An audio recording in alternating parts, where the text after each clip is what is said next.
Jawa Timur dikenal memiliki sejarah panjang dalam budidaya tembakau. Jawa Timur juga menjadi salah satu pusat produksi tembakau di Indonesia sejak masa kolonial Belanda, karena kondisi tanahnya yang subur dan iklim yang mendukung pertumbuhan tembakau. Provinsi Jawa Timur merupakan sentra penghasil tembakau dalam skala nasional. Berdasarkan data Badan Pusat Statistik Indonesia, pada tahun 2022, Jawa Timur berhasil memproduksi tembakau mencapai 100,6 ribu ton, disusul dengan Provinsi Jawa Tengah dengan hasil produksi sebesar 53,7 ribu ton. Ironisnya, meskipun telah memberikan hasil yang begitu besar, keberpihakan terhadap petani tembakau dinilai masih jauh dari harapan. Soal pertembakauan nasional, terutama di Jawa Timur, terus terang upaya-upaya yang dilakukan oleh pemerintah provinsi dengan DPRD Jawa Timur salah satunya membuat perda tentang perlindungan petani tembakau dan turunannya di Jawa Timur. Kenapa selalu saya sampaikan seperti itu? Pemerintah sebenarnya berhutang budi terhadap petani tembakau dan turunannya. Kenapa? Karena target pemerintah pusat tahun 2023 mereka menargetkan sampai 230 sekian triliun dan hampir 40% itu bersumber dari Jawa Timur. Harapan saya sebenarnya pemerintah pusat dikembalikanlah 10% dari target itu. Dengan begitu nanti kami yang ada di Jawa Timur, kalau ada anggaran yang cukup, pasti kita akan selalu mengamankan kebijakan-kebijakan politik, terutama di sektor pertembakauan, petani tembakau. Ironis sekali, kalau kita melihat secara utuh bahwa di nasional ini rata-rata orang terkaya di Indonesia itu kan yang punya pabrik rokok. Harusnya berbanding lurus dengan tembakau, petani tembakau dong. Tapi faktanya tidak seperti itu. Oleh sebab itu, harusnya pemerintah pusat, kalau memang ingin masyarakatnya sejahtera, masyarakatnya bahagia, ya seharusnya pengembalian dari dana yang sudah diserap lewat cukai rokok, ya jangan 3-4% dong. Kalau bisa 10%. Dengan begitu nantinya pemerintah provinsi, DPR Jawa Timur benar-benar mengupayakan sektor-sektor yang terkait dengan persoalan tembakau dan sektor-sektor yang terkait dengan persoalan kesehatan. Ini harus diatur secara rigid. Dengan begitu tidak ada istilah saya itu ketidakadilan.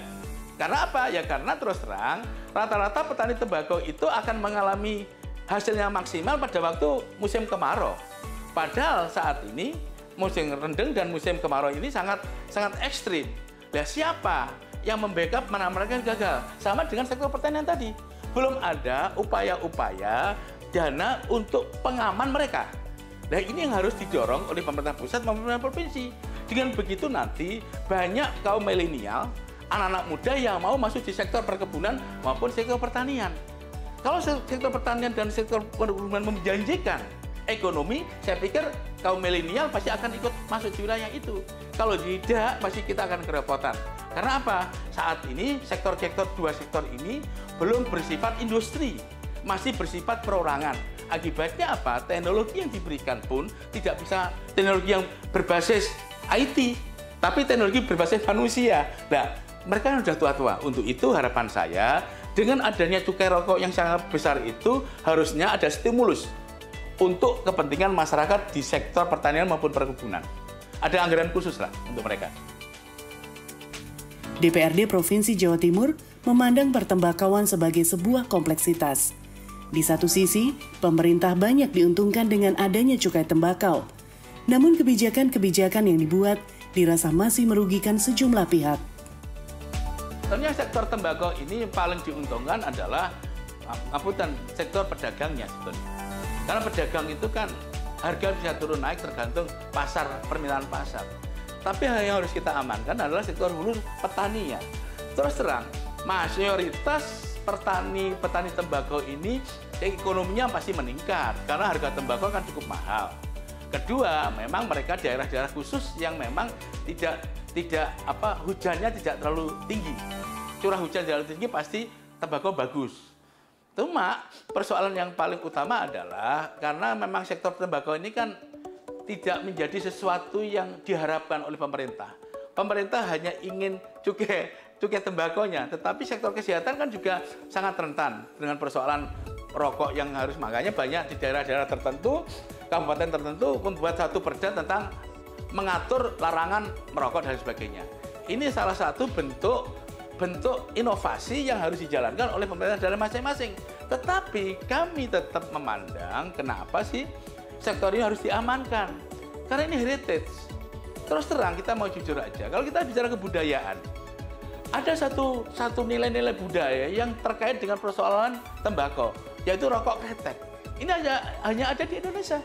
Untuk itu saya berharap proses produksi rokok kretek ini jangan sampai kalah dengan proses produksi rokok berdimensi mesin. Karena terus terang, ukurannya bukan hanya produksi karena mesinnya, tetapi ukurannya adalah bagaimana tenaga kerja itu terserap di sektor itu. Dan itulah yang menjadi tolak punggung kita, bahwa sektor rokok dan sektor pabrikan ini harus penting diatur. Dengan begitu nantinya jangan sampai setiap kebijakan politik soal rokok ini berdampak terhadap tenaga kerja kita. Ini yang paling mendasar di Jawa Timur. Di Dinas Perkebunan itu kita tahu Jawa Timur salah satu penghasil tembakau yang cukup banyak dan bagus, luar biasa. Dan Jawa Timur juga salah satu provinsi yang memberikan kontribusi paling besar di nasional. Dapat kita bayangkan kontribusi Jawa Timur kepada pemerintah pusat itu di angka 30 triliun lebih. Itu hanya khusus di sektor tembakau saja. Sementara dana bagi hasil cukai tembakau yang dikembalikan oleh pemerintah pusat kepada Jawa Timur itu hanya di angka 2 triliun sekian. Itu pun masih harus dibagi dengan kabupaten kota penghasil tembakau. Nah, ini kan suatu ketidakadilan yang luar biasa ya. Sementara kita per tahun dapat berkontribusi 30 triliun lebih, dan dana itu dikembalikan kepada Jawa Timur hanya di angka 2 triliun, dan itu dibagi kepada seluruh kabupaten kota penghasil tembakau. Karenanya tentu Kementerian Keuangan dalam hal ini harus bisa mengevaluasi kembali regulasi yang berjalan selama ini, sehingga kita berlaku adil kepada penyumbang terbesar itu, dan juga harus dikembalikan kepada daerah penyumbang terbesar. Itu satu contoh saja. Menyikapi persoalan-persoalan terkait pertembakauan, saat ini DPRD Provinsi Jawa Timur tengah membahas rancangan peraturan daerah atau Raperda tentang pengembangan dan perlindungan pertembakauan. Raperda ini diharapkan akan berpihak kepada masyarakat petani tembakau. Hari ini memang kita sedang membahas rancangan peraturan daerah tentang tata niaga tembakau. Hari ini sudah ada di Komisi B. Tinggal bagaimana pembahasan ini bisa berjalan. Salah satu memang inti dari pembahasan Raperda itu adalah bagaimana Raperda ini nanti akan menjadi satu kekuatan payung hukum, termasuk di sini kepada para petani tembakau, pabrikan, pengusaha, dan seterusnya. Harus bisa diakomodir semua di dalam rancangan peraturan daerah ini, dan pada akhirnya peraturan daerah ini bisa benar-benar berpihak kepada para petani tembakau.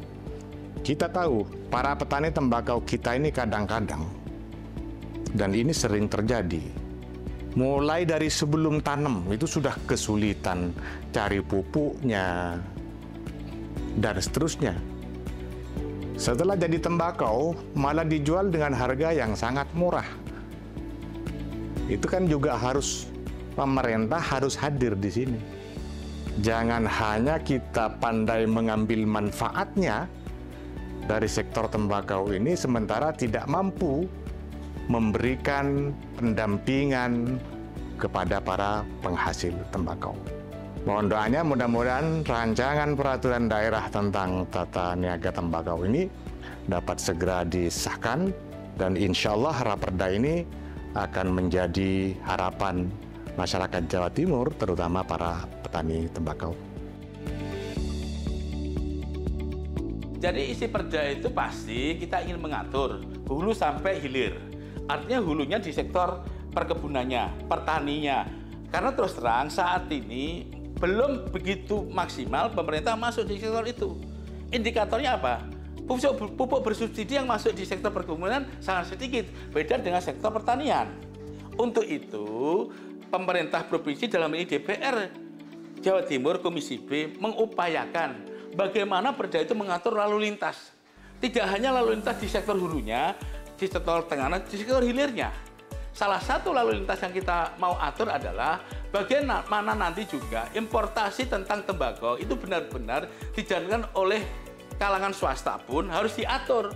Jangan sampai mereka mendatangkan tembakau dari luar untuk kepentingan industrinya, tetapi tidak melihat posisi pada waktu sektor perkebunan ini lagi panen raya. Lah ini kan cilaka nanti. Akibatnya harga bisa turun. Nah inilah salah satu kenapa kita mau mengatur itu. Yang kedua, kita juga berharap pada waktunya nanti di sektor hulu pun harus diproduksi tembakau yang memiliki kualitas yang bagus. Memang nggak semua tanah itu cocok dengan produksi tembakau.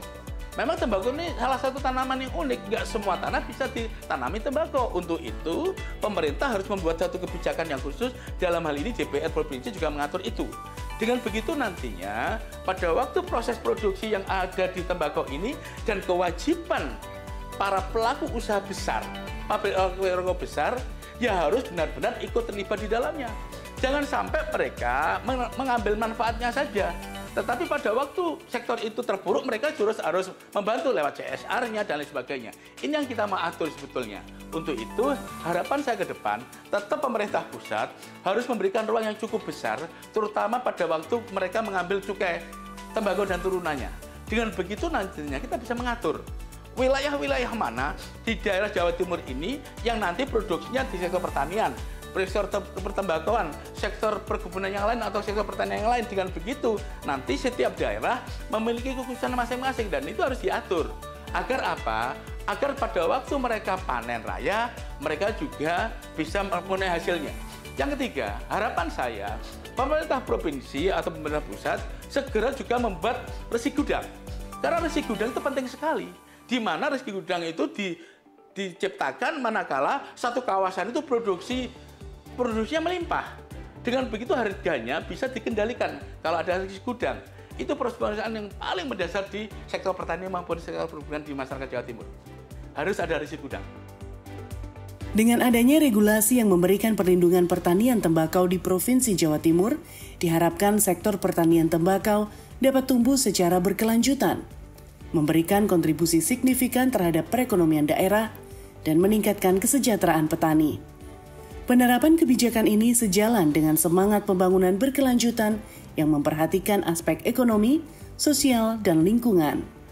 14 Februari 2024, kita akan menggelar sebuah pesta yang namanya Pesta Demokrasi. Pada saat itu, tanggal 14 Februari 2024, masyarakat kita diminta untuk terlibat langsung menentukan pilihan, baik itu pemimpin nasional, presiden, wakil presiden, maupun calon-calon anggota legislatif, anggota DPR dari tingkat pusat sampai tingkat daerah. Tentu partisipasi kehadiran masyarakat untuk menentukan pilihan itu adalah sesuatu yang sangat diharapkan dan tentu ini semua akan berdampak kepada masa depan perjalanan bangsa selama 5 tahun ke depan. Karenanya saya mengajak dan saya berharap kepada seluruh masyarakat Jawa Timur khususnya untuk terus bersama-sama mengawal pesta demokrasi ini dengan santun, aman, damai, berpolitik yang penuh dengan riang gembira, serta dapat menentukan pilihannya yang terbaik sesuai hati nurani masing-masing. Dan kepada para pemuda, khususnya pemuda-pemudi masyarakat Jawa Timur, mari para pemuda kita mulai sadar dengan kebutuhan dan kepentingan politik. Kita datang berikan suaranya, kita kawal demokrasi ini. Karena para pemudalah sebagai harapan masa depan bangsa yang kita cintai.